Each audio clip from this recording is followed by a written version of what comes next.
जय Hind friends, welcome to learning 360। मैं हूं अंजलि और आज हम इस वीडियो में BGDG 172 के यूनिट 9 को कवर करेंगे, जिसका नाम है रिप्रोडक्टिव हेल्थ एंड राइट्स। तो चलिए स्टार्ट करते हैं। स्टार्ट करने से पहले हम देख लेंगे कि हमारा टॉपिक क्या क्या रहेगा। पहले हम समझेंगे इंट्रोडक्शन में, समझेंगे कि क्यों लाया गया, कौन लाया और क्यों ज़रूरत पड़ गया हम लोग को इस टॉपिक को इंट्रोड्यूस करने का। रिप्रोडक्टिव हेल्थ और राइट्स में क्यों कंसर्न दिखाया गया और रिप्रोडक्टिव हेल्थ और राइट्स को जेंडर इशू में क्यों इन्वॉल्व किया गया, मतलब इस चैप्टर, इस बुक में हम लोग क्यों इसको डाले हैं। उसके बाद उसके बाद आएगा हमारा सेकंड पॉइंट में कि रिप्रोडक्टिव हेल्थ क्या है और रिप्रोडक्टिव राइट्स क्या है और ये दोनों में क्या डिफरेंस है।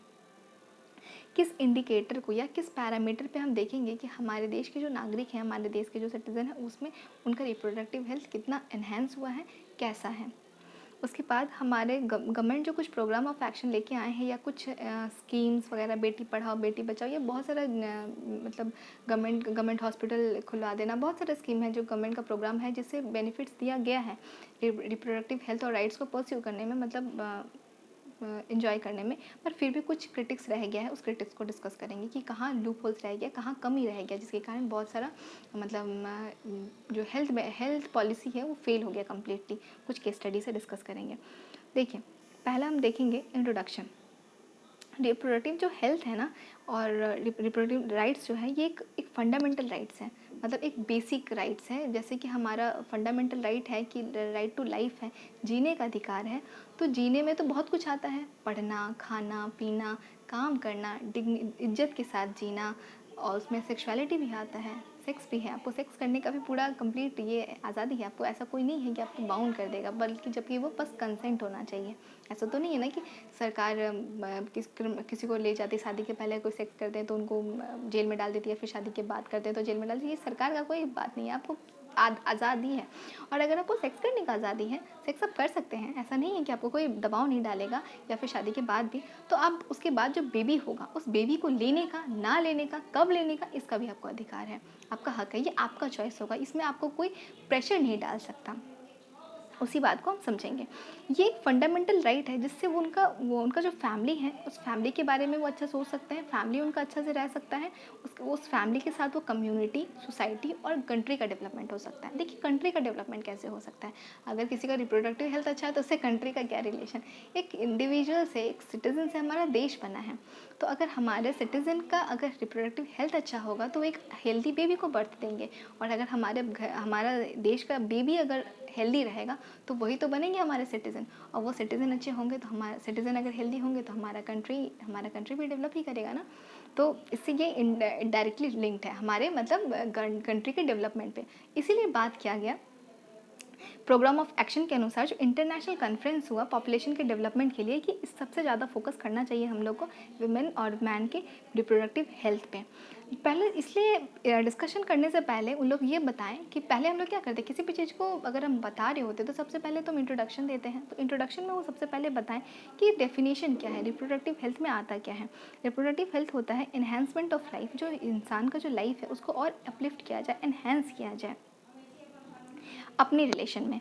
इसलिए नहीं, बस ऐसा नहीं कि नॉट मेयरली काउंसलिंग या बस समझाया जाए, केयर करना, बस इतना ही नहीं, जबकि उसका जो रिप्रोडक्शन है, रिप्रोडक्शन से रिलेटेड भी उसका जो भी इशू है वो, और सेक्सुअली ट्रांसमिटेड डिजीज़ अगर कुछ होता है उनमें, उसको भी रेक्टिफाई किया जाए, उसको प्रिवेंट किया जाए, ट्रीट किया जाए। देखिए, सेक्सुअली ट्रांसमिटेड डिजीज़ क्या होता है कि अगर कोई भी बीमारी अगर आपको सेक्सुअली इंटरकोर्स के दौरान अगर हो जाता है, मतलब सेक्सुअली इंटरकोर्स से हो जाता है, तो उसको उस बीमारी को हम सेक्सुअली ट्रांसमिटेड डिजीज़ बोलते हैं। जैसे गोनोरिया है, या फिर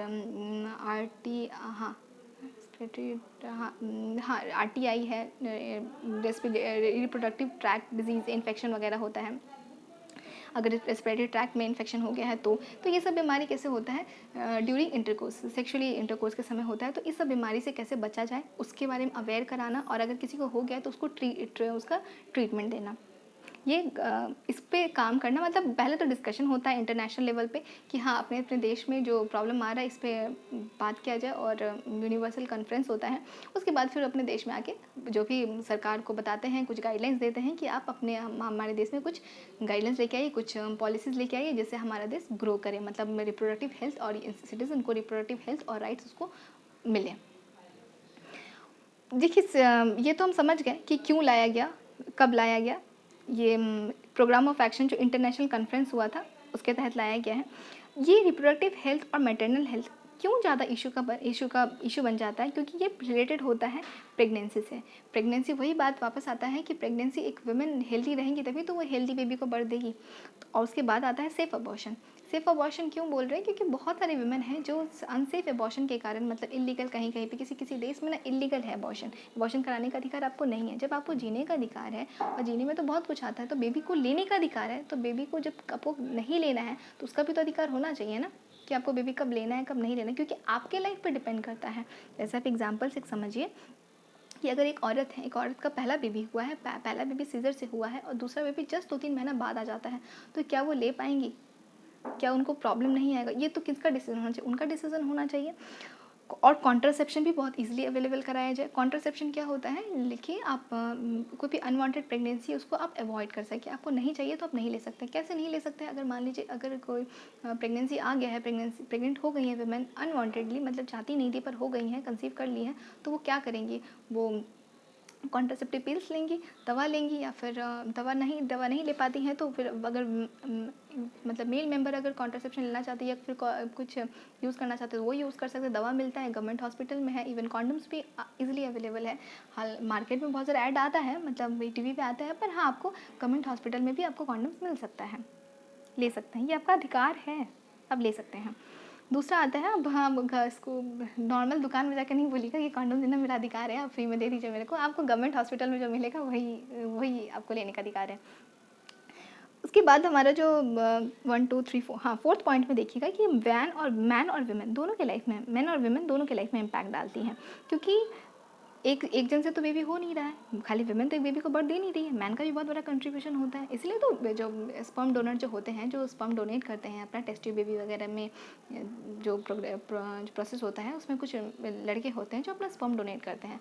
तो उनका किस लोगों को स्पर्म डोनर के लिए तो जो अल्कोहल नहीं हो, जो ड्रग्स वगैरह नहीं लेते हो, बहुत हेल्दी हो, फिट हो, तो उनका भी तो बहुत बड़ा, अगर वो फिट होंगे तभी तो उनसे उनका जो स्पर्म है वो फिट रहेगा, और उनका स्पर्म फिट रहेगा तो बेबी भी फिट रहेगा। तो मैन का भी बहुत बड़ा रोल होता है। तो मैन के भी हेल्थ पे फोकस किया जाए, बस वुमेन के तरफ ही बस कंसंट्रेट होके नहीं। ये जो इशू है ना रिप्रोडक्टिव हेल्थ का, ये सबसे ज़्यादा कॉम्प्लिकेटेड तब हो जाता है जब इसमें कल्चर और सोशल प्रैक्टिस घुस जाता है। कि जैसे कोई अगर वुमेन है, अगर बोल रही हैं कि वो, मतलब वही बात है, जब एक बेबी होने के बाद जस्ट 2-3 महीने बाद वापस प्रेग्नेंट अगर हो गई हैं और सीजर है, तो बोलेंगे कि ऑब्वियसली उनका तो हेल्थ खतरे में आ जाएगा ना, तो कैसे लेंगे? अब दूसरा बेबी आ जाएगा तो क्या उनका पेट वो उतना होल्ड कर पाएगा? नहीं होल्ड कर पाएगा ना, हो सकता है वो स्टिच फट जाए, प्रॉब्लम आ जाए। पर उनके सास ससुर बोल रहे हैं कि अगर तुम अगर खाई, अगर बहुत लोग होते हैं कि बोलते हैं कि अगर तुम कोई दवा ली, बच्चे को मारी, तो हम तुम्हारे हाथ का बना हुआ खाना नहीं खाएंगे, तुम फिर हत्यारिन हो जाओगी, और ये पाप है, हमारे धर्म के खिलाफ है, बहुत सारा चीज़ बोल सकते हैं। तो ये आप पे कोई प्रेशर नहीं डाल सकता है। ये एक वुमेन का अधिकार है कि वो बच्चे को लेंगी या बच्चे को नहीं लेंगी, क्योंकि उनका हेल्थ मैटर करेगा।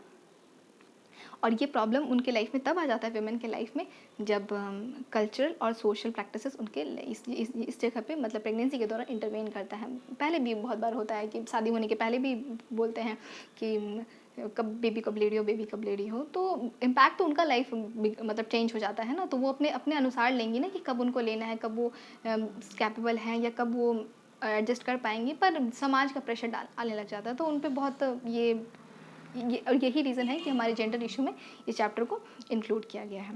तो ये बताने के लिए कि हाँ आपको, आपका राइट है, आपका हक है कि आप बेबी को कब लेंगी, नहीं लेंगी या लेंगी, और लेंगी तो कब लेंगी और कितने बेबी को लेंगी, और 2 बेबी के बीच में कितना गैप होगा, ये सब आपका अधिकार है।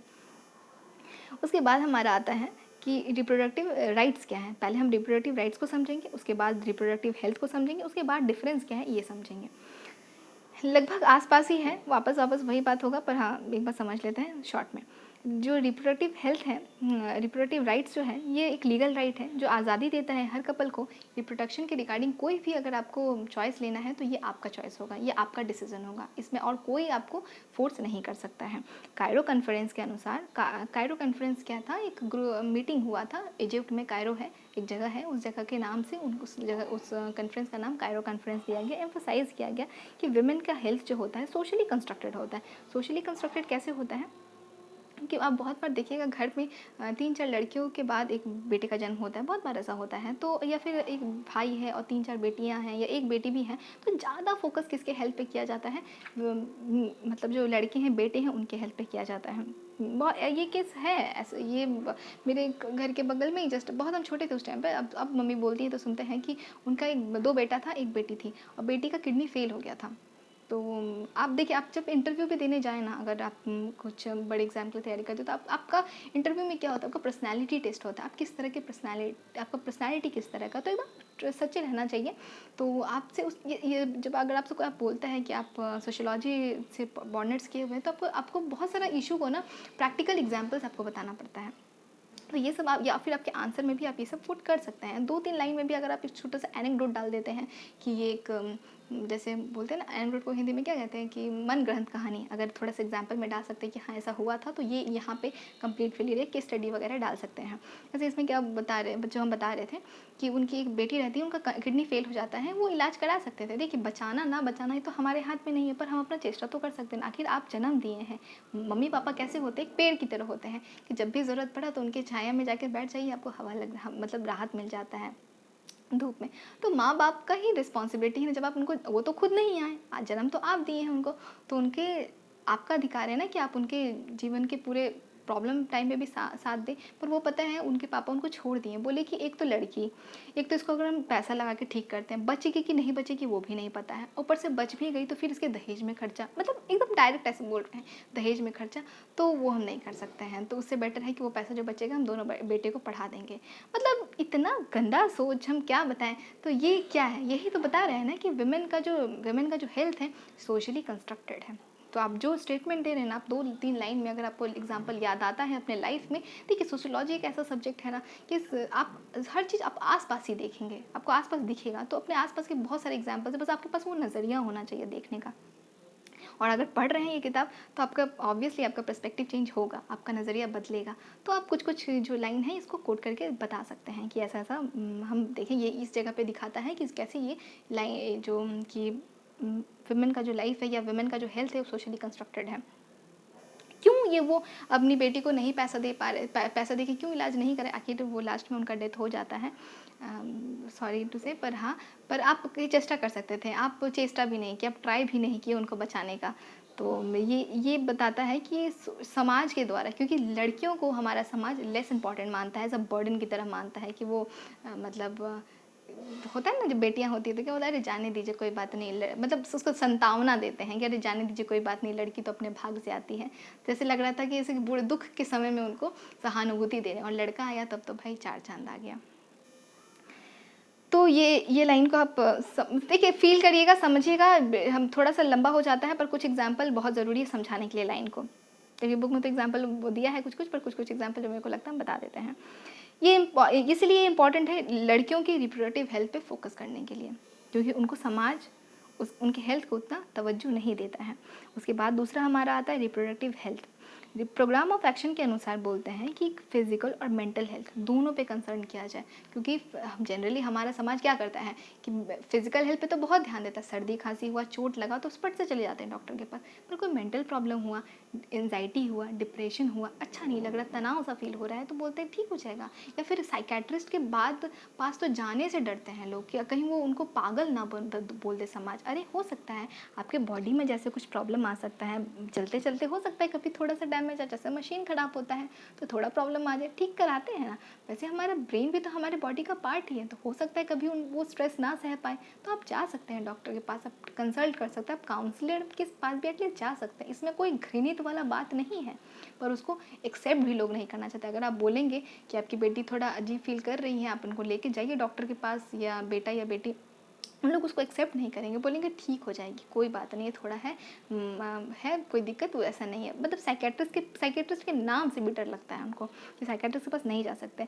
तो ये फिजिकल, पर क्यों, जबकि फिजिकल और मेंटल दोनों हेल्थ मैटर करता है। मतलब एक इंसान फिजिकली कितना भी स्ट्रांग हो, अगर वो मेंटली स्ट्रांग नहीं है तो उसका कोई काम नहीं है, वो फिर भी वो डिजेबल ही है, मतलब वो फिर भी वो एज अ हेल्दी पर्सन नहीं होगा। तो दोनों मैटर करता है। और जनरली प्रेगनेंसी के समय ना तो मेंटल प्रॉब्लम आता है, मतलब मेंटल प्रॉब्लम आने का बहुत सारी वुमेन होती हैं जो डिप्रेशन वगैरह में चली जाती हैं, क्योंकि बहुत सारा हार्मोन डिसबैलेंस होता है। ये मदरहुड वाले चैप्टर में हम लोग पढ़े हैं।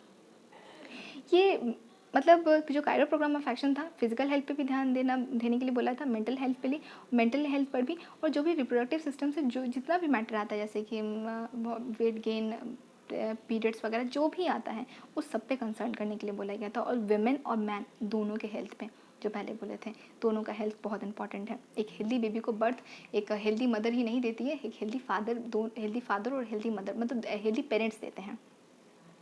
पहला बोलता है रिप्रोडक्टिव हेल्थ जो है उसका राइट, पहला पॉइंट ये बताता है कि कपल को पूरा अधिकार है डिसाइड करने के लिए कि वो कितना समय लेंगे, बेबी को कब बर्थ देने के लिए कितना समय उनको चाहिए। मतलब कब बर्थ देने, मतलब ऐसा नहीं कि 9 महीना मतलब जैसे शादी हुआ इस साल तो उनको बेबी कब लेना है ये उनका चॉइस होगा। कितने बच्चे के बाद कितना बच्चा आएगा, मतलब एक बेबी के बाद दूसरे बेबी में कितना गैप होगा, ये उनका अधिकार है। कितना बेबी होगा ये उनका अधिकार है। तो इस पर कोई दबाव नहीं डाल सकता है। और अगर इस फैमिली प्लानिंग के कारण, मतलब फैमिली प्लानिंग के लिए अगर उनको कुछ इन्फॉर्मेशन चाहिए तो वो इन्फॉर्मेशन भी ले सकते हैं। उनको इन्फॉर्मेशन लेने का भी अधिकार है। गवर्नमेंट हॉस्पिटल में जाएंगे तो एक काउंसलर होती हैं जो समझाती हैं अगर आपको कंसीव करना है तो कब कर सकते हैं। मतलब बहुत सारा होता है में कुछ कि पीरियड्स के कुछ दौरान, पीरियड्स के 15 दिन पहले या 15 दिन बाद अगर आप मीट करते हैं, सेक्सुअली इंटरकोर्स करते हैं तो आप प्रेग्नेंट हो, कंसीव होने का चांसेस पॉसिबिलिटी बढ़ जाता है। बहुत सारा होता है, मेरे को लिटरली उतना नहीं पता है, बायोलॉजिकल बात हुआ। पर ये सब अगर आपको जानना है कंसीव करना है कि नहीं, कंसीव नहीं करना है, ये सारा डिटेल आपको इन्फॉर्मेशन लेने का अधिकार है। ये आपका राइट का बात हो रहा है। दूसरा है फर्टिलिटी को रेगुलेट करने के लिए आपको कुछ इन्फॉर्मेशन चाहिए कि आपका जो फर्टिलिटी है, मतलब एक होता है ना कि जैसे कि बहुत सारी विमेन होती हैं कि कुछ विमेन होती है जो मेनोपॉज वगैरह प्रॉब्लम से गुजरती हैं, मतलब उनका पीरियड्स वगैरह रुक जाता है, या फिर सिस्ट पीसीओडी या पीसीओएस जैसा डिजीज़ हो जाता है, मतलब पॉलीसिस्टिक ओवेरियन सिंड्रोम है जिसमें विमेन को इरेगुलर पीरियड्स होता है। तो अगर ऐसा कुछ होता है तो ये सब भी वो कंसल्ट कर सकती है, क्योंकि ये डायरेक्ट फर्टिलिटी से जुड़ा हुआ है। तो ये सब प्रॉब्लम अगर आता है तो वो इन्फॉर्मेशन ले सकती हैं जाके। एक हेल्थ सर्विस भी ले सकती है, एक अच्छा हेल्थ सर्विस। अगर वो लोग चाहें, मतलब कपल लोग चाहें, तो वो एक safe, effective, affordable family planning कर सकते हैं। मतलब सेफ़ ऐसा हो कि मतलब आगे जाके कोई फैमिली प्लानिंग में खतरा ना हो, इफ़ेक्टिव हो, जो बेबी हो वो अच्छा बेबी हो, मतलब हेल्दी बेबी हो, अफोर्ड कर सकें। मतलब अगर बेबी को, मतलब ऐसा नहीं है कि जब वो प्रेग्नेंट हो गई है, एक वुमेन प्रेग्नेंट हो गई है तो वो बेबी को बर्थ देने के लिए उनके पास पैसा नहीं, क्योंकि होता है ना पैसा लगता है सर्जरी में, डॉक्टर का मेडिकेशन में, दवा लगता है। बच्चे के जन्म के पहले भी जो मदर होती है उनको थोड़ा ज़रूरत होता है, मेडिकेशन का ज़रूरत होता है, और जन्म के बाद भी होता है, लैक्टेशन के टाइम पे, ब्रेस्ट फीडिंग के टाइम पे। तो ये सारे पीरियड में जो गवर्नमेंट का ड्यूटी रहता है कि वो अपने सिटीज़न को ये सब सर्विस प्रोवाइड करे, और ये आपका अधिकार है ये सर्विस मांगने का। उसके बाद हमारा फोर्थ पॉइंट आता है कि आरटीआई जो है, जो ये राइट टू इन्फॉर्मेशन नहीं है, रिप्रोडक्टिव ट्रैक्ट इन्फेक्शन है, ठीक है। इन्फेक्शन है, मतलब आपके रिप्रोडक्टिव ट्रैक्ट में अगर मतलब नली में अगर रिप्रोडक्टिव नली में अगर कुछ इन्फेक्शन आता है तो उस वैसा कोई बीमारी अगर होता है तो आप उसको आइडेंटिफाई करवा सकते हैं और ट्रीटमेंट करा सकते हैं। राइट टू, ये जो बार बार हार्टे को देखते ही मेरे को राइट टू इन्फॉर्मेशन याद आ रहा है। ये रिप्रोडक्टिव ट्रैक्ट इन्फेक्शन क्या होता है, जैसे कि वेजाइना हुआ या फिर पीनस हुआ, पीनस के रिगार्डिंग आसपास वाला कोई एरिया है जहाँ पे इन्फेक्टेड हो गया है या इन्फेक्शन लग गया है, या फिर वेजाइना में या वेजाइना के आसपास कोई इन्फेक्शन लगा हुआ है, तो मतलब रिप्रोडक्शन की जगह पे, जहाँ पे जो जेनिटल पार्ट है, अगर उस जगह पे अगर किसी तरह का इन्फेक्शन है तो ये इन्फेक्शन को हम आरटीआई कह रहे हैं। या फिर एचआईवी कुछ है, एचआईवी जैसा बीमारी है तो उसको प्रिवेंट कैसे कर सकते हैं, कॉन्डम यूज़ करके, और आपको कॉन्डम भी अवेलेबल कराते हैं गवर्नमेंट हॉस्पिटल में। या फिर उसका अगर ऐसा हो गया है तो उसको ट्रीटमेंट कैसे किया जाए, गोनोरिया जैसा भी बीमारी होता है वहाँ पे, मतलब इचिंग वगैरह होता है, या फिर कुछ मतलब इन्फेक्शन जैसा बोल सकते हैं। तो ऐसा अगर कोई बीमारी होता है तो आप उसको किस तरह से प्रिवेंट कर सकते हैं और किस तरह से ट्रीटमेंट कर सकते हैं। बहुत लोग होते हैं, मतलब बहुत बार हम लोग देखते हैं ना कि पता नहीं कि हमको नहीं समझ में आता कि छोटे कुछ लोग होते हैं, जैसे एक एक मतलब गरीब भी हैं, पैसा भी नहीं है खाने के लिए, भीख भी मांग रहे हैं, और एक बच्चा नीचे हाथ में है, एक बच्चा गोद में और एक बच्चा पेट में है, मतलब लगातार समझ ही नहीं आता कि इनको क्या समझ नहीं आ रहा है कि मतलब ऐसा ना करें। तो हो सकता है अवेयरनेस का कमी हो, उनको नहीं पता हो, या कॉन्ट्रासेप्शन के बारे में अवेयर ना हो, या कॉन्ट्रासेप्शन कहाँ से मिलता है ये ना पता हो, अवेयरनेस का कमी हो सकता है। तो उन लोग के पास उन लोग का अधिकार है, उन लोग अधिकार ही नहीं जानते हैं कि उनको पूरा अधिकार है कि वो कॉन्ट्रासेप्शन यूज़ कर सकते हैं। क्योंकि देखिए छोटा जो बेबी हुआ उनका, वो गरीब है, वो खा नहीं पा रहे हैं, खाने का उनका पैसा नहीं है, तो क्या वो बच्चा पढ़ पाएगा? वो बच्चा नहीं पढ़ेगा, पढ़ा लिखा नहीं होगा, ढंग से उनको एजुकेशन नहीं मिलेगा, तो क्या करेगा? ये तो हमारे देश के लिए क्या है? ये तो बोल सकते हैं ना कि आपका एसेट नहीं है, ये लाइबिलिटी की तरह हो जाएगा। हमारे देश का अगर बच्चे को ही हम एक एसेट की तरह यूज़ कर सकते हैं। पॉपुलेशन गलत नहीं है, अगर पॉपुलेशन आपका है तो आप उसको भी अच्छा कर सकते हैं। अगर आपका पॉपुलेशन बढ़ गया है तो आप उनको स्किल दे के, आप उनको पढ़ा के, उनको एजुकेशन दे के आपको अपना जीडीपी को ग्रोथ कर सकते हैं। अगर उन पर आप स्किल नहीं दे रहे, पढ़ा नहीं रहे, तो वो आपके पास अगर कितना भी हो, वो आपका जो पॉपुलेशन है वो बर्डन बन जाएगा, वो लाइबिलिटी बन जाएगा। दूसरा हमारा जो है आरटीए वाला हो गया। तो फिफ्थ पॉइंट पे देखिएगा, फिफ्थ पॉइंट में बताते हैं कि रिप्रोडक्टिव जो मॉर्बिडिटी डेथ है, मतलब रिप्रोडक्शन के दौरान, मतलब बेबी को बर्थ देने के दौरान जो बहुत माँ का डेथ हो जाता है, उससे फ्री किया जाए, अनसेफ एबॉर्शन को प्रिवेंट किया जाए। या फिर बहुत बार होता है कि उनको सही से मेडिकेशन नहीं मिलता है, सही से दवा नहीं मिलता है, सही से वो बहुत बार होता है कि अर्बन एरिया में, जो पहले भी बताए थे कि अर्बन एरिया में इतना सारा हॉस्पिटल वगैरह है, मतलब, और सब जगह एक जगह एक्यूमुलेट है, और अगर गांव में कोई रह रही है तो उनको जाने में आने में दिक्कत आता है, या अचानक से लेबर पेन स्टार्ट हो गया तो जाते जाते वो बीच में ही उनका मिसकैरेज होता है, या फिर उनका डेथ हो जाता है क्योंकि वो पहुंच नहीं पाती हैं। तो ये सब चीज़ पे ध्यान दिया जाए। ये सब चीज़ पे ध्यान देने से हम जो मॉर्बिडिटी जो है, रिप्रोडक्टिव मॉर्बिडिटी, मतलब रिप्रोडक्शन के दौरान जो वुमेन का डेथ हो जाता है, उसको रोका जा सकता है, उसको फ्री किया जा सकता है। और ये भी अधिकार है कि आप हेल्दी बेबी को बर्थ दें और उनको हेल्दी रेज कर सकें, मतलब एक न्यूट्रिशन भी आप उसको हेल्दी, मतलब बस हेल्दी बेबी बर्थ दे दिए, उसके बाद आप उनका ख्याल नहीं रख रहे, तो हेल्दी बेबी क्या वो हेल्दी रह पाएगा? नहीं रह पाएगा ना। तो उसके बाद भी उसको न्यूट्रिशन देने का आपका अधिकार है। अब आते हैं ऊपर वाला पॉइंट में कि डिफरेंस क्या है रिप्रोडक्टिव हेल्थ और रिप्रोडक्टिव राइट्स में।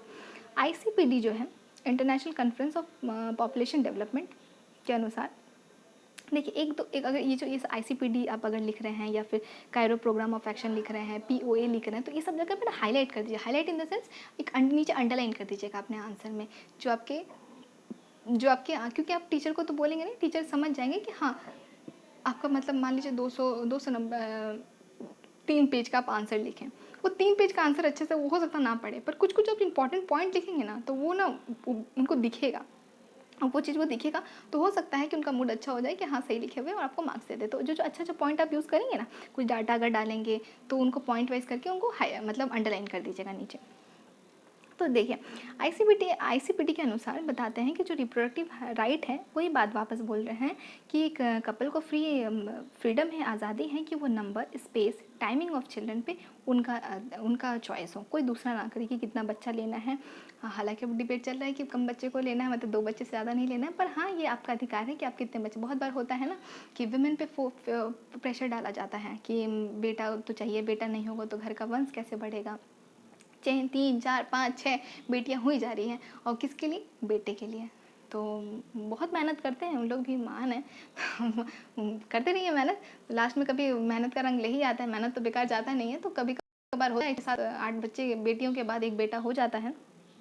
तो ये जो पर आप तो अपना काम, मतलब क्या बताएं कि मैन पे तो ज़्यादा लगता नहीं है, ठीक है। मैन पे ज़्यादा क्या प्रेशर आता है? शादी करना है लड़कियों का, अगर लड़की है तो पढ़ाना तो नहीं रहता। जो जिन पापा का ये सोच अगर है कि मेरे को बेटा चाहिए, तो बहुत कम चांसेस होता है ना कि वो अपनी बेटी के एजुकेशन पे ध्यान देते हैं। तो अगर वो एजुकेशन का इंपॉर्टेंस समझेंगे, तो वो 1 2 बेटी भी रहेगी ना, उन्हीं को वैसा पढ़ाएंगे कि वही वो लायक उनके बने। अगर उनको बुढ़ापा में अगर कंधा चाहिए, एज अ हेल्पिंग हैंड चाहिए, तो उनकी बेटी ही रेडी है रहने के लिए। पर नहीं, अगर उनका सोच अगर ऐसा है कि बेटा चाहिए, तो गारंटी ज़्यादा चांसेस रहता है कि अपनी बेटी को पढ़ाते नहीं है। बस उनका दिमाग में यही रहता है जल्दी जल्दी अपनी बेटी को निपटा दिया जाए। कैसे निपटा दिया जाए? शादी कर करके, कम एज में फटाफट शादी करना है। अरे बहुत लड़की है इसके पीछे। तो उनका काम वहीं पे ख़त्म हुआ, मतलब उनका रिस्पॉन्सिबिलिटी वहीं पे ख़त्म। उसके बाद अगर लड़की की शादी की कहाँ हुआ, कैसे हुआ, नहीं ध्यान देना है। तो है ऐसा चीज़। तो पर इस चीज़ पे विमेन पे आप प्रेशर नहीं डाल सकते अगर, और ये ना ही आप कपल पे या फिर घर वाले अगर प्रेशर डाल रहे हैं कि तुम दोनों को बेबी लेना पड़ेगा, मतलब एक पोता हो जाता तो अच्छा होता, पोता नहीं होगा तुम लोग का वंश कैसे बढ़ेगा, तो ये भी प्रेशर नहीं डाल सकते। ये कपल का अपना बात है, ये कपल का अपना चॉइस है कि वो कितना बेबी लेंगे और कितना टाइमिंग रखेंगे दो बच्चे के बीच में। Right to attain the highest standard, उनका अधिकार है कि वो हाईएस्ट स्टैंडर्ड ऑफ सेक्सुअल और रिप्रोडक्टिव हेल्थ को ले सकें। जैसे कि अगर उनको कुछ ऐसा बेनिफिट चाहिए जिससे उनका रिप्रोडक्टिव हेल्थ और सेक्सुअल हेल्थ बढ़ सके, मतलब एनहेंस हो सके, तो उनको लेने का पूरा अधिकार है। कोई बीमारी अगर होता है जो उनके सेक्सुअलिटी बोले, उनके सेक्सुअल हेल्थ पे इम्पैक्ट डाल रहा है या फिर कुछ रिप्रोडक्टिव हेल्थ में इम्पैक्ट डाल रहा है, तो उसके लिए वो मतलब उनका हक है कि वो जाके डॉक्टर के पास दिखा के कंसल्ट करके दवा ले सकते हैं। हालांकि आपको कोई भी बीमारी है तो आप जाके ले सकते हैं, गवर्नमेंट हॉस्पिटल है, पर इस पर आपको ये रिप्रोडक्टिव राइट के तहत आप जा सकते हैं कि ये आपका अधिकार है कि आप रिप्रोडक्टिव हेल्थ को और रिप्रोडक्टिव राइट्स के तहत आप अपना सेक्सुअल हेल्थ को एनहेंस कर सकें। कोई बीमारी वगैरह है तो आप उसको ठीक कर सकें। ये किसी भी तरह का डिस्क्रिमिनेशन नहीं होना चाहिए, किसी भी तरह का फोर्स नहीं होना चाहिए और किसी भी तरह का वायलेंस नहीं होना चाहिए इसमें, कि नहीं आप ज़बरदस्ती है कि आपको बेबी लेना ही पड़ेगा या फिर बेटा लेना पड़ेगा या फिर बेटी लेना पड़ेगा। बेटी का तो लेने का बहुत कम चांसेस होता है कि किन्हीं को बेटी चाहिए होती है। देखिए उसके बाद हमारा आता है reproductive health. Fourth world conference of women के अनुसार वुमेन को यह अधिकार है कि वो सेफ अबॉर्शन करें, सेफ अबॉर्शन ले, मतलब उनका अधिकार है कि वो जो अबॉर्शन हो उनका सेफ हो। मतलब ऐसा नहीं हो कि कोई डॉक्टर के पास वो गई और डॉक्टर बोल रहा है कि हम अबॉर्शन नहीं करा सकते हैं। हाँ, हालांकि अगर अनमैरिड वीमेन है तो उसके लिए कुछ प्रोसीजर है कि वो अपने मम्मी पापा का सिग्नेचर उनको चाहिए होता है, कंसेंट चाहिए होता है। अगर शादीशुदा तो अपने हस्बैंड का कंसेंट चाहिए होता है। पर आपका अधिकार है कि आप सेफ अबॉर्शन करा सकते हैं, कि आप जाएंगे तो आपका अबॉर्शन सेफली हो। ये फेल कर जाएगा, ये हम नेक्स्ट एक केस स्टडी उसमें डिस्कस करके बताएंगे। बर्थ कंट्रोल आपको लेना है, आपको दवा लेना है, आप नहीं चाहते बेबी लेना तो ये आपका अधिकार, आपको अधिकार है कि आप अपने बर्थ पे, मतलब आपके अपने बेबी पे कि बर्थ कंट्रोल पे आप कर सकते हैं। आप अनवांटेड जो प्रेगनेंसी है उसको अवॉइड कर सकती हैं, मतलब दवा खा के या कॉन्ट्रासेप्शन यूज़ करके आप उसको टर्मिनेट करा सकती हैं। रिप्रोडक्टिव हेल्थ को एक्सेस करना, क्वालिटी रिप्रोडक्टिव हेल्थ को एक्सेस करने का आपका अधिकार है, क्योंकि अपना अधिकार जानना बहुत ज़रूरी है। पता चले कि बोल सकते हैं ना कि आपको आपके घर के नीचे खजाना है, आप भीख मांगने पे लगे हुए हैं, आप घर घर जाके बोल रहे हैं कि मेरे को काम दे दो भाई, काम दे दो, और आपको पता ही नहीं कि आपके घर के नीचे वाले दरवाजे, नीचे वाले अगर रूम में जाएगा तो फिर खजाना है। सेम वैसा ही है रिप्रोडक्टिव हेल्थ, रिप्रोडक्टिव बोले इतना रिप्रोडक्टिव हो गया ना कि बार बार वही नहीं करा कि आपको अपना राइट पता होना चाहिए, आपको अपना अधिकार, अपना हक पता होना चाहिए। वो एक खजाना की तरह ही है। बहुत लोग अवेयर नहीं होते, तो यही पढ़ाया जा रहा है कि अवेयर हो पाए। अगर आप अवेयर है ना तो आप लोगों को अवेयर कर सकते हैं, कुछ चीज़ है आप डिस्कस कर सकते हैं, बता सकते हैं अगर आप जान रहे हैं। तो फोर्थ पॉइंट हमारा जो आता है राइट टू एजुकेशन, एजुकेशन लेने का भी अधिकार है। अगर रिप्रोडक्टिव चॉइस के अनुसार अगर उनको ऐसा लगता है कोई वुमेन को कि उनको आइडिया नहीं है इसके बारे में, तो वो उनको अधिकार है कि वो राइट टू एजुकेशन ले सकती हैं। मतलब रिगार्डिंग रिप्रोडक्शन के रिगार्डिंग अगर उनको चाहिए इन्फॉर्मेशन चाहिए कि उनका बेबी कैसा है, उनका बेबी सही है कि नहीं, या फिर वो खुद सही है कि नहीं, तो ये इन्फॉर्मेशन लेने का उनका अधिकार है। पता नहीं अभी के लोग क्यों बोलते हैं कि सेक्सुअल एजुकेशन बच्चे को नहीं देना चाहिए, सेक्स एजुकेशन देना सही नहीं है अभी, जबकि पहले तो 13 साल में, मतलब 13 साल में सेक्स करना ठीक था, पर 13-14 साल में सेक्स एजुकेशन लेना सही नहीं है। पता नहीं, क्योंकि पहले तो 13-14 साल में शादी हो जाता था ना, कम एज में शादी हो जाता था। तो कुछ लोग थे तो शादी होके कर लेते थे, फिर घर पे रहते थे और फिर 18 ईयर्स के बाद लड़कियां जाती थी, पर कहीं कहीं पे बहुत कम एज में भी उनके हस्बैंड के साथ उनको छोड़ दिया जाता था। तो वही बात वहीं की सोच के लोगों का हम बात कर रहे हैं कि मतलब उस एज में, कम एज में सेक्स करना अलाउ था, पर सेक्स एजुकेशन देना इज नॉट गुड। जो भी चीज़ है आपके शादी के बाद, मतलब अचानक से आपको सरप्राइज़ मिलेगा।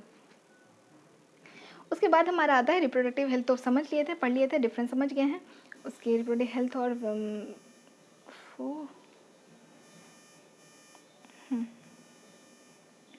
अब आता है हमारा कि कुछ रिकमेंडेशन दिया हुआ है कि रिप्रोडक्टिव हेल्थ और रिप्रोडक्टिव राइट्स को कैसे इन्हेंस किया जा सकता है। मतलब जैसे पहले तो डिस्कशन हो गया वो कॉन्फ्रेंस में कि कैसे आप मतलब अपने कंट्री में जो भी वुमेन हैं या मेन है कपल्स लोग हैं उनके रिप्रोडक्टिव हेल्थ को कैसे इन्हेंस कर सकते हैं। तो क्या क्या रिकमेंडेशन दिया गया है।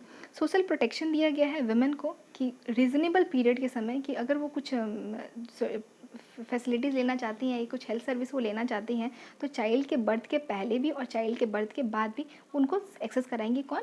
Government access कराएंगी। गवर्नमेंट ये कराना उनका रिस्पॉन्सिबिलिटी है।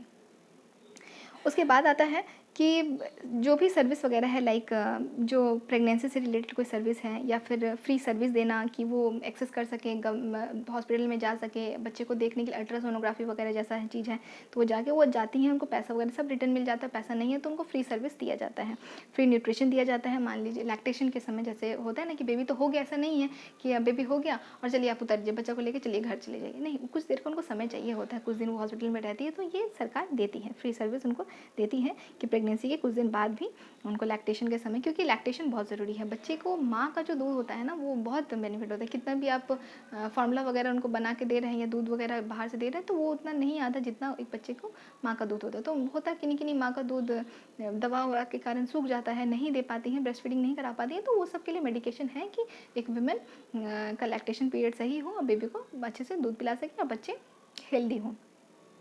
पर जानते हैं कि बहुत बार होता है कि गवर्नमेंट हॉस्पिटल में ना ये बोलने के लिए तो लगता है पर कहीं कहीं पे बहुत लैक हो जाता है कि सीट नहीं होता है। मतलब जितना फैसिलिटी प्राइवेट हॉस्पिटल में होता है ना उतना नहीं हो पाता है गवर्नमेंट में। मतलब बहुत बार आप देखिएगा कि एक तो खुद ही है कि मतलब बगल में बता रही थी कि गई थी काफ़ी देर उनको ना सीट खाली नहीं था और उनका लेबर पेन स्टार्ट हो गया था पर काफ़ी देर उनको बैठे रहना पड़ा था। मतलब बहुत पेनफुल होता है।